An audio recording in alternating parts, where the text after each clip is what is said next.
হরে কৃষ্ণ, রাধে রাধে। আমি গীতার কথায় আপনাদের সুস্বাগতম। আজকে আরেকটি ভিডিওতে গীতার ত্রয়োদশ অধ্যায়ের 29 নম্বর শ্লোকটি পাঠ করছি। আপনারাও কিন্তু আমার সঙ্গে অবশ্যই পাঠ করবেন। ওং নমো ভগবতে বাসুদেবায়, ওং নমো ভগবতে বাসুদেবায়, ওং নমো ভগবতে বাসুদেবায়। ওং তৎসৎ। হরে কৃষ্ণ। শ্লোকটিও আমার সঙ্গে উচ্চারণ করবেন।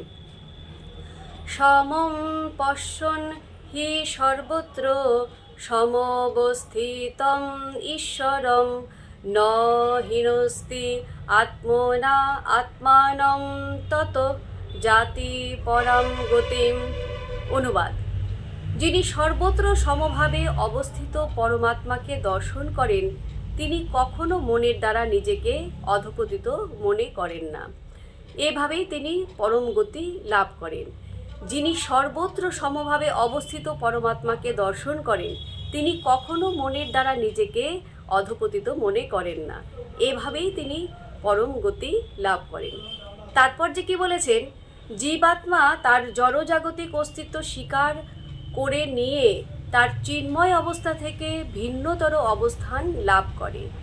কিন্তু কেউ যখন বুঝতে পারে না যে পরমেশ্বর ভগবান তার পরমাত্মা অংশ প্রকাশ রূপে সর্বত্র বিরাজিত, অর্থাৎ কেউ যখন সর্বভূতে পরমেশ্বর ভগবানকে দর্শন করতে পারেন, তখন আর তিনি বিনাশী মনোভাব নিয়ে নিজেকে অধঃপতিত মনে করেন না, এবং তাই তিনি তখন ধীরে ধীরে চিন্ময় জগতের দিকে অগ্রসর হতে থাকেন।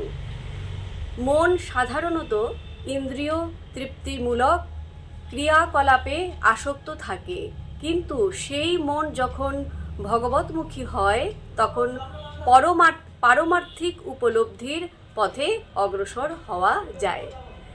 তো ভক্তগণ, এমনি করে প্রতিদিন একটি করে গীতা শ্লোক পাঠ করুন আর এই দুর্লভ মানব জনমকে ধন্য করুন। আর আমাকে কমেন্ট করেছেন সত্যম বৈদ্য। রাধে রাধে। আপনাকেও রাধে রাধে। হরি বল।